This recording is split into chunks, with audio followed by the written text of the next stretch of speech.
walang doktor na nakapagpagaling, namatay din. Kaya sabi niya, last will testament niya, pag ako'y namatay, yung lahat ng mga doktor ko sa unahan ng aking libing. Pangalawa, yung aking kabaong may butas sa dalawang tagiliran. At pangatlo, lahat ng kayamanan ko, buhati ng mga tao, hawak-hawak na rin. Saan ko na aking kabaong? Eh bakit po? Basta, ito sabi ko. Yan. Ipinakikita ko lamang sa inyo na kapag panahon mo na umarap sa Diyos, kahit sino pang tao na pinakamagaling ni doktor, hindi ka kayang pagalingin kahit gusto mong gumaling. Pangalawa, doon sa aking kabaong, dapat may butas sa tagiliran. At sa butas sa tagiliran, ilalabas mo yung aking kamay, ibubuka mo, nakanan. Habang binubuod aking kabaong, ipakita mo sa tao, yung aking kamay nakaladlad, walang dalang anuman. At sa likod ko, load ng kayamanan ko. Mga ginto, pilak, salapi, tito ng lupa, mga kwadro, lahat sa likod. Bakit? Walang laman. Sa likod, iniwanan. Natupad yung salita ni Haring Salomon. Kung paano ipinanak ka na hubad mula sa bahay bata ng ina, ganun din, ikaw ay ayaw na walang madadalang anuman. Kita. Wala yung kayamanan, nasa likod. Hindi niya madala.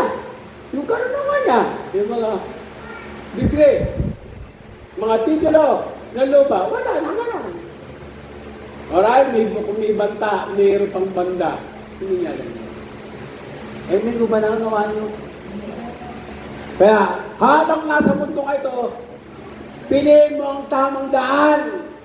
Sabi ni Jesus, ako ang daan, ang buhay at katotohanan, walang makaparoroon sa Ama maliban sa pamamagitan ko. Amen. Palapakan natin ang Panginoon. Ngayon,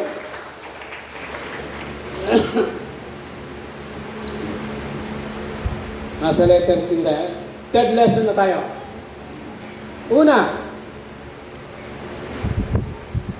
yung lesson sa ating yun, lesson for us today, choices reveal our character. Pakipo, forward.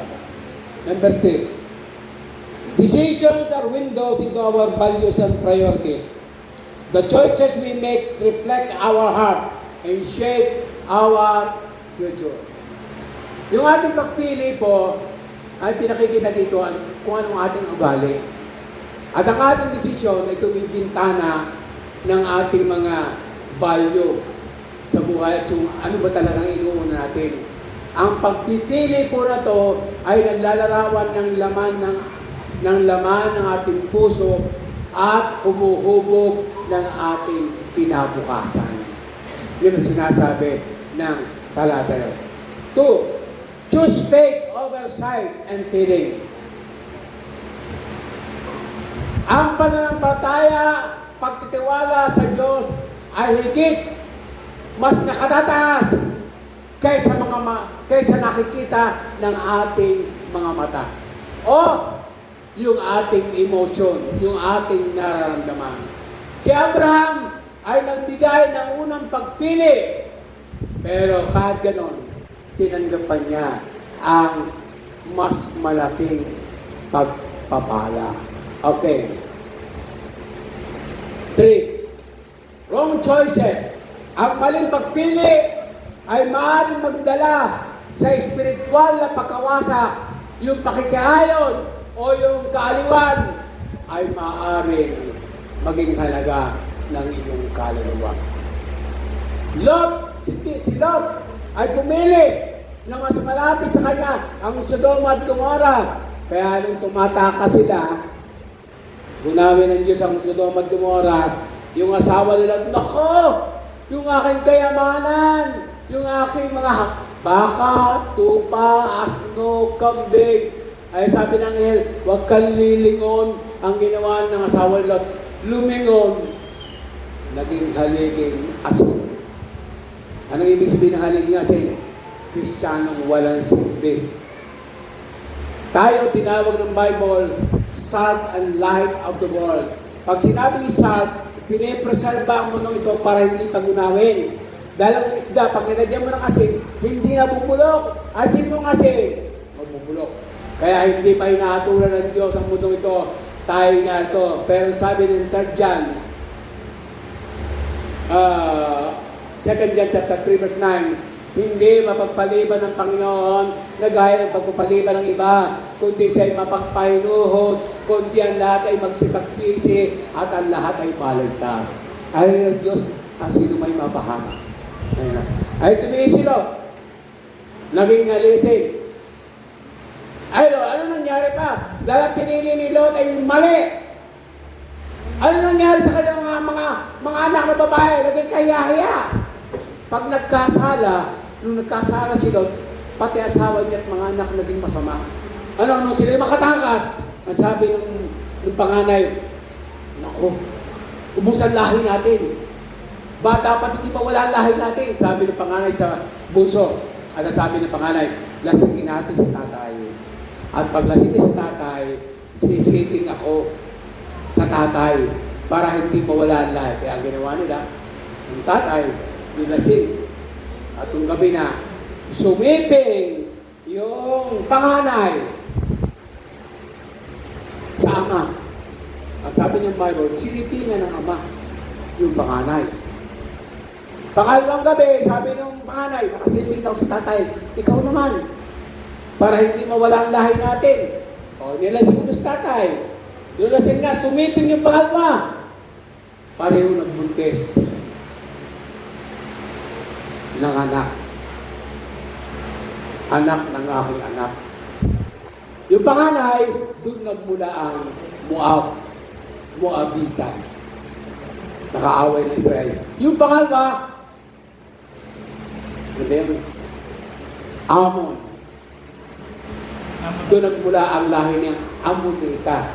Yung Moab at Amonita, yun ang laging kalaban ng Israel. Bakit nagkagayon? Mali ang pinili ng ama.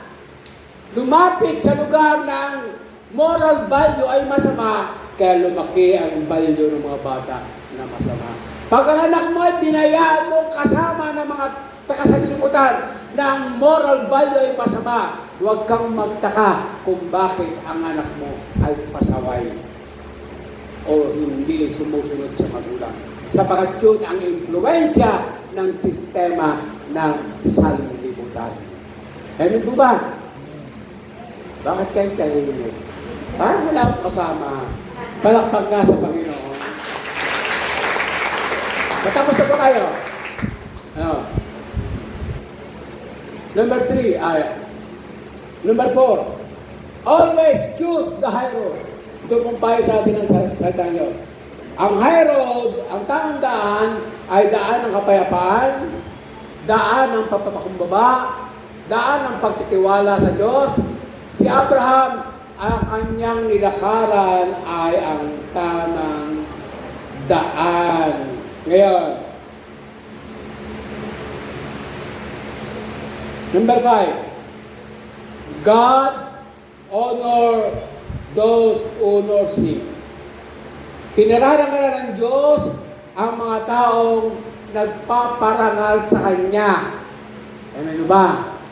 Dahil pinarangalan ni Abraham ang Diyos, bago siya gumawa ng desisyon, lagi pumupunta sa altar, nagpupuri sa Diyos, lumulwalhati, nagpapakumbaba, dumadalangin, at sinasabi, Panginoon, ano po ba ang gagawin ko? Ano po ba ang decision ko sa araw ito? Ikaw po ang nakakaalam ng lahat ng bagay. Dahil kinikilala ko mo, Panginoon, ako ay hindi marunong. Ako ay hindi maaaring umasa sa aking sariling karunungan, sa sariling kaalaman. Ako ay iyo, ikaw ay akin. Lahat ng nasa akin ay iyo. Kaya dalahin ko lahat ng nasa iyo ay akin. Bigyan mo ko ng karunungan, bigyan mo ko ng kaalaman, pangunahan mo ako sa magitan ng Banal na Espiritu. Lord, lahat ng nasa akin, ako, pag-aari mo, ang katawan ko, ang kaluluwa ko, ang espiritu ko, ay iyo. Kaya, Panginoon Diyos, pagunahan mo po ako. Kaya naman, pinarangalan ng Diyos si Abraham. Ang sino mang nagpaparangal sa Diyos, pararangalan ng Diyos. Palakpakan natin pa. Tayo po ito.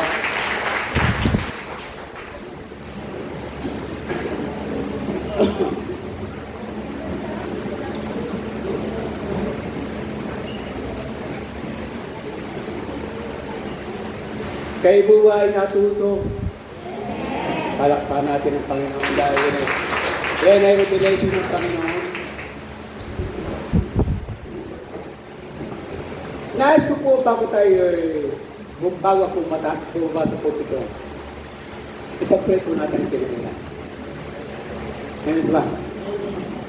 Yung nasa Mindanao, nilindol na binahapa. Nakakalungkot ito. Kapwa natin sila Pilipino.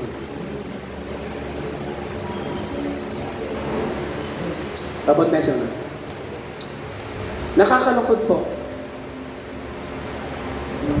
Nasa ba yung prayer request? Okay.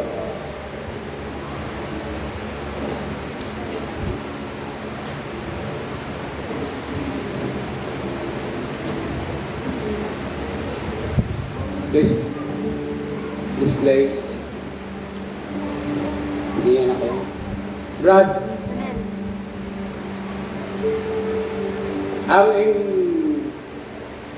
ito hindi sa pilitan. Dapat bukal sa puso. Dahil kung ano mang gagawin niyo ngayon, ililid ko sa prayer. Useless yun. Pag hindi niyo gusto. Pero pag gusto niyo bukal sa puso niyo, nais kong alam-alaman niyo, isusulat ng Panginoon ang iyong pangalan sa aklat ng buhay. Dahil tayo lahat dito, may katapusan. Patakdang panahon, aalis tayo dahil tayo manlalakbay. Pagpikit ng ating mata dito, muling magbubukas ang ating mata. Hindi dito, doon sa kabilang buhay. Sapagat ang tunay na nabubuhay sa iyo, hindi yung nasa labas. Ang tunay na nabubuhay sa iyo, yung kaluluwa na nasa loob ng katawan mo. Yang kaluluwang yan, ang nakakakita, nakakarinig, nakakaamoy, nakakaramdam. Yun ang tunay na ikaw. Diyan ay katawan lupa. Pag ang tao ay namatay, sabi nga ng Bible, nanggaling ka sa labok, babalik ka sa labok. Pero ang ating kaluluwa, haharap sa Diyos.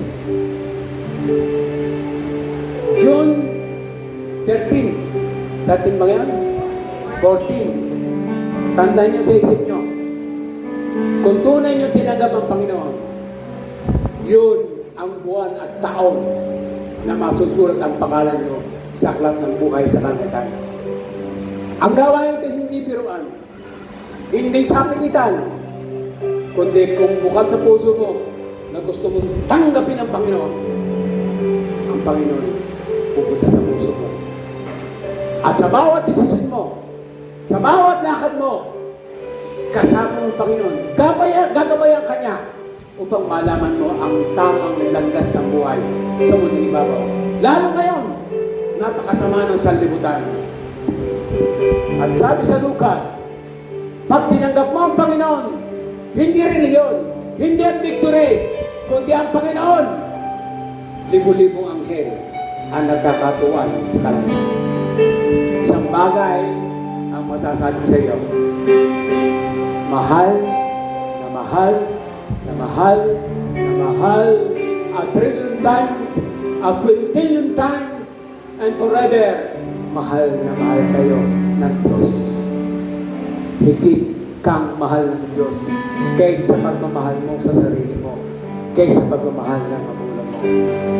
Siya ay namatay, pinako sa krus, namatay, inilibing, na ikatong araw, muling nabuhay, umakyat sa langit, at muling babalik.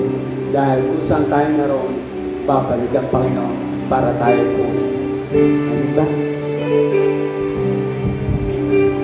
Sa Sabihin nga niyo kung, sabihin niyo, pag taas nyo ka ng kamay kung gusto niyo. Sabihin niyo, Panginoon Jesus, laksan niyo, Panginoon Jesus, bukal po sa puso ko na tanggapin kita. Gusto kitang maging Panginoon at maging tagapagligtas. Sumunod kayo sa balay. Panginoong Jesus, inaamin ko, ako'y makasalanan.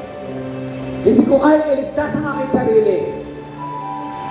Subalit, Panginoong Jesucristo, salamat, tinubos mo ako sa aking kasalanan at pinatawad sa lahat ang aking mga kasalanan. Ngayong umaga, Panginoong Jesucristo, binubuksan ko ang aking puso sa iyong harapan. Jesucristo, inaangayahan kita. Pumasok ka sa aking puso. Tinatanggap kita, Panginoon, tagapagligtas, manggagamot ng aking buhay. Mula ngayon, ikaw na lamang ang aking Panginoon. Itinatakbil ko si Satanas at lahat ng kanyang gawain. Tulungan ako na lumakad ng ayon sa iyong banal na kalooban sa magitan ng banal na Espiritu. Salamat po, Ama. Panginoon Jesus, salamat po. Ako naman pe-present. Panginoon, wala pa sila sa sinapupunan ng kanilang mga magulang. Kilala mo sila, Panginoon. Ikaw ang nagtakda ng oras, ng panahon, ng lugar, ng araw at ng taon upang makabatang ito ay masulat sa aklat ng buhay.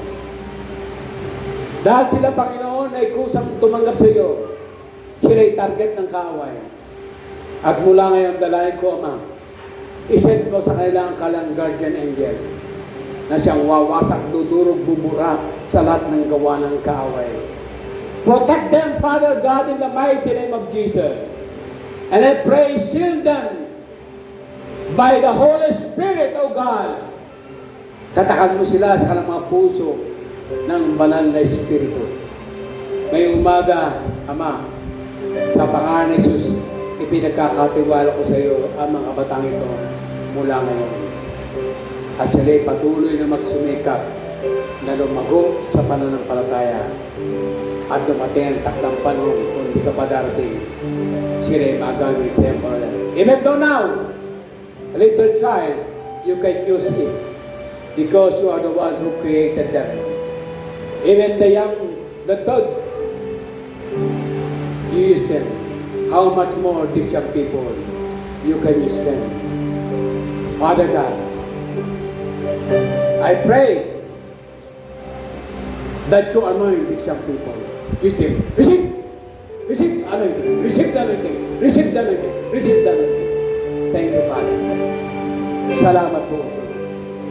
Sa iyong mabuhay pagwarati, pagdakila, pagsalamat sa pangalan. Dalangin natin Sister Linda Gergana may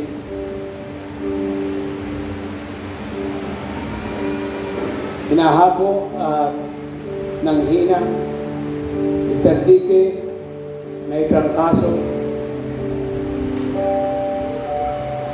May ibon at supon. Mr. Giselle Luntok.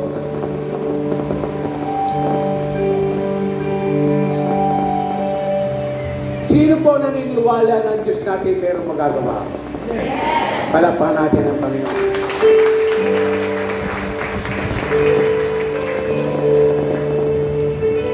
Anong sakit?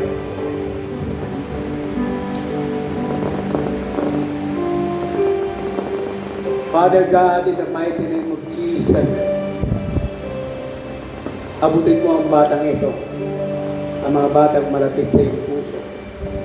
Dalayan ko, maging malusog ang kanyang tiyan. Ang espiritu ng LBM ay sinasaway ko in the mighty name of Jesus. Be healed. In the mighty name of Jesus, be healed. Because we declare, by your stripes and wounds, she is already healed. Receive the healing of God in Jesus' mighty name. Ganyan po, Lord, ang mga nabanggit na pangalan, itinatawag ko sa iyo ang mga taong ito. Sister Linda Gugana, Sister Vicky, Sister Lisel Lunto. Truly, nagagalak ang aming puso. Ikaw ay manggagawa. Hiling namin, Ama, iunat mo ang iyong mapagpalang kamay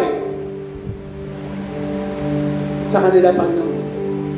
Dahil ba't bagong lahat, sabi mo sa Isaiah 59, sa anumang kasalanan, dahil sa kasalanan, yun ang balakid para hindi mo mapakinggan ang dalangin namin o maabot ang iyong kamay.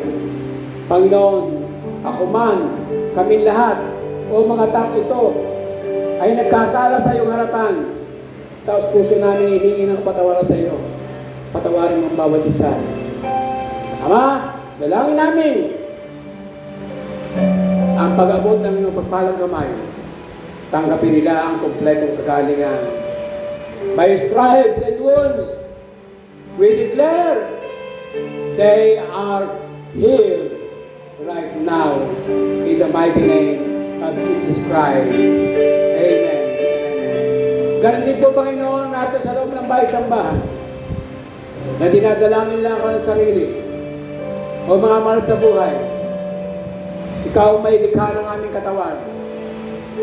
Kaya kaya mong ibalik ang kalakasan at kalusugan ng bawat katawan ng mga kapatid. Ama, sa pangalan ni Jesus, abutin mo ang mga kapatid na ito. From now on, I declare complete healing from any sicknesses and diseases in Jesus' mighty name. By faith, receive it. In Jesus' mighty name. By faith, receive it. In Jesus' mighty name. By faith, receive it. Thank you, Lord. We have a living God that answers our prayer. Salamat, O Diyos, sa iyong salita. Turuan mo kaming lumakad sa tamang daan. Iniyo mo kami sa maling daan. Sa araw-araw ng buhay, inaanyayahan namin ang banal na Espiritu na kami gabayan. Turuan at ituwid kung kinakailangan. Alimin kung nalulungkot. God, Holy Spirit, we always desire you in our life. Always come into our life. We need you more and more. We love you more and more. Maraming salamat po, Ama. Sa iyo namin binabalik ang papuri. Pagwalatin pagdakila, pagsambat magsalamat sa pangalan po ng iyong bugtong anak na si Yesu Cristo. Palakpakan natin ang Panginoon at sumila. Amen!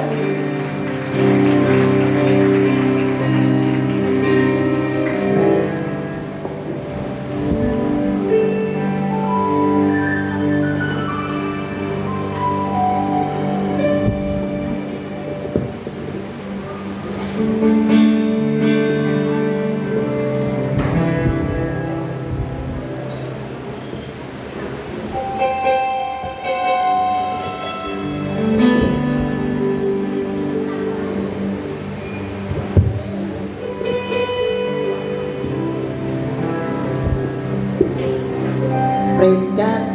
Ngayon po, tayo po ay dadako sa ating mga dapat gawin na ito na inutos din ng Diyos.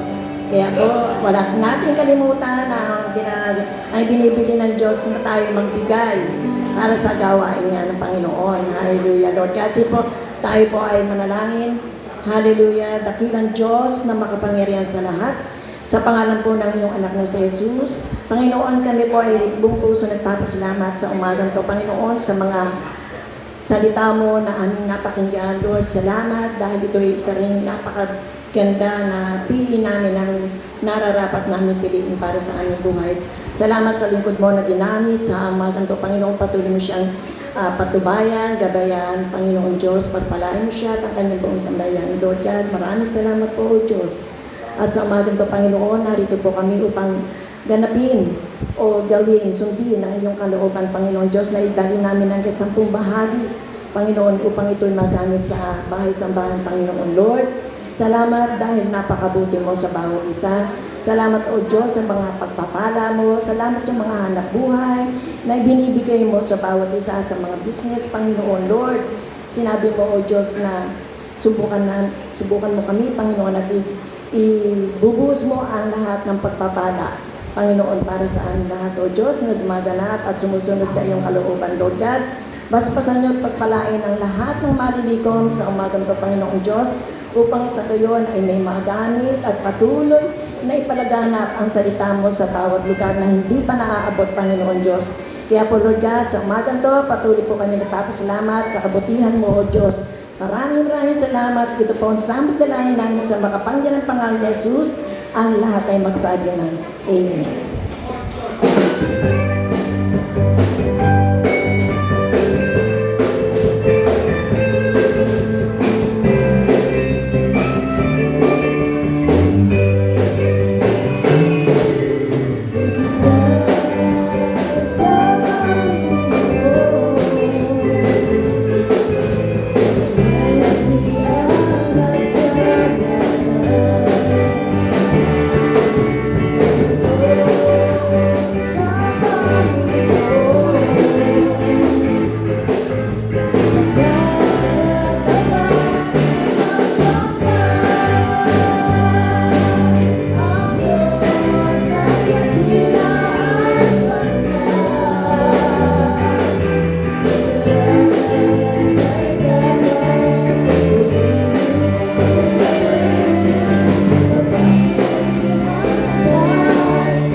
Purihin po ang Diyos. Ngayon po, nagkakot tayo sa announcement po. Sabi po ng kabataan, yung daw pong mga bago, sumama na po sa reflection mamaya. Ang po sa natin. Ngayon po mga batang kuwan, sama po kayo. Ngayon po, sa susunod po mga pastora, makamay ng dito.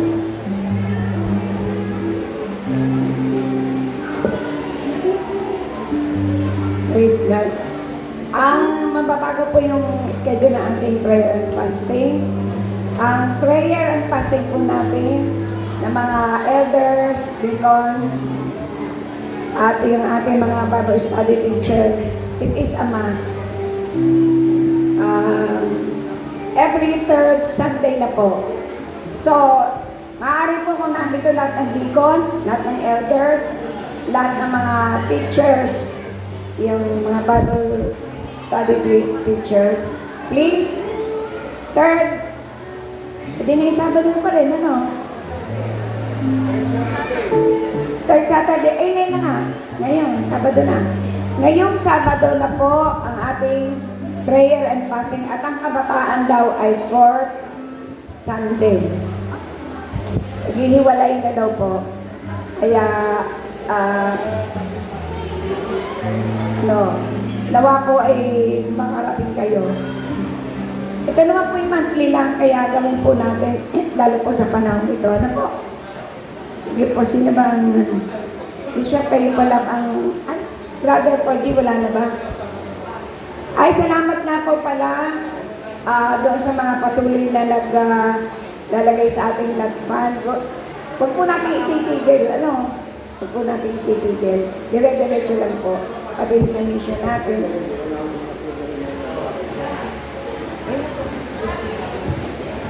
Sa sunod po ng linggo, ako yung mga bahagi sa gawain ay ang special number ay Children Ministry. At ang message po, si Pastor Manny Murillo. At ang offertory prayer po ay si Sister Susan Perdigones. At ang closing prayer po ay si Bishop John Katate. Ngayon po ang scriptural reader ay si Sister Sandy Marquina. Yun po. Ngayon po dadakot tayo sa huling panalangin. Isa, kayo po ang mananalangin.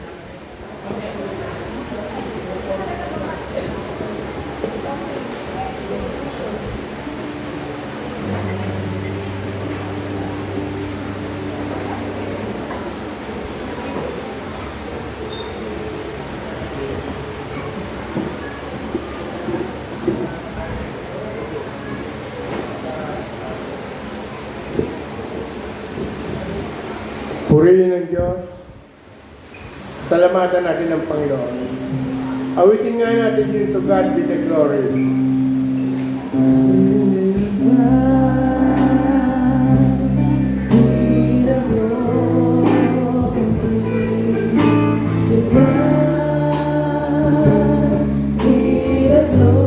Huwag muna kayong umalis. Sarado niyo muna yung pintuan. Huwag muna palisin niyo yung mga tao. Hindi pa tapos ang gawain, nag-aalis na.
Maraming salamat po, Panginoon, sa lahat ng kabutihan na ginawa mo sa aming buhay.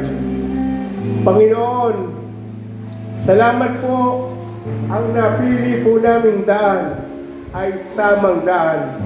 Sapagkat ikaw, Panginoon, ang aming pinili, ikaw ang daan, ang katotohanan at ang buhay. Ikaw ang pinto, ang sino mang pumasok sa iyo ay maliligtas. Jesus, ikaw ang aming pinili. Maraming po salamat sa napakagandang mensahe na kanyang dinala. At dapat kaming maging maingat sa pagpili namin ng aming kalakaran. Maraming po salamat, Panginoon, sa mga ginagamit mong mga lingkod mo sa lugar na ito. Pagpalain mo, Panginoon, ang bawat kaanib ng fellowship nito o ng church nito, Panginoon. Ang lahat ng mga church ng Victory in Christ Christian Fellowship. Dalangin po namin sa iyo ngayong umaga ang bawat isa na narito na nakatanggap ng spiritual na kaalaman, spiritual na pagkain, Panginoon, ng aming mga kaluluwa. Maraming po salamat sa kilang Diyos. Ikaw ang nagbibigay ng kalakasan sa amin at nagbibigay ng lahat ng aming pangangailangan. Panginoon, ngayong umaga, pagpalain mo ang bawat isa, Panginoon, ng aming mga tahanan, aming mga anak, mga apo, lahat po ng aming buong sambahayan, pagpalain mo po, Panginoon. At dalangin din po namin sa iyo ngayong umaga ang aming pong minamahal na bansang Pilipinas. Panginoon, tulungan mo po ang aming bansang Pilipinas. Nawa po, Panginoon, makamtan namin ang tunay na kasaganaan at tunay na kapayapaan sa aming bansa. Dalangin po namin ang mga namumuno sa aming bansa, Panginoon. Mula sa Pangulo hanggang sa mga barangay, Panginoon. Dalangin po namin ang lahat na may tungkulan sa aming bayan, Panginoon. Tulungan mo po ang aming bayan makausap. Tulungan mo po ang aming bayan na umunlad, Panginoon. Nang bawat Pilipino ay magkaroon ng tunay na kapayapaan at tunay na kaunlaran sa aming buhay. Salamat po dakilang Diyos sa iyong kabutihan sa aming buhay. Ngayong umaga, Panginoon, sa iyo po namin ibinabalik ang pinakamataas na kapurihan kaya wala siya magpakailanman. Panginoon, pagpalain mo ang bawat isa sa aming pag-uwi, pasabandalang pag-iwas-walay. Ingatan mo po kami sa aming daraanan, makauwi kami ng maluwalhati sa aming tahanan. Pagpalain mo ang bawat isa, Panginoon. Takipin po natin ang pagpapala ng ating Diyos Amang Sumasalangit, ang lumalaging pagliligtas ng ating Panginoon Kristo, ang paglilipisan at gabay ng Banal na Espiritu sa pangalan ni Jesus, ang lahat ay magsabi ng Amen. Magandang umaga po. God bless you all.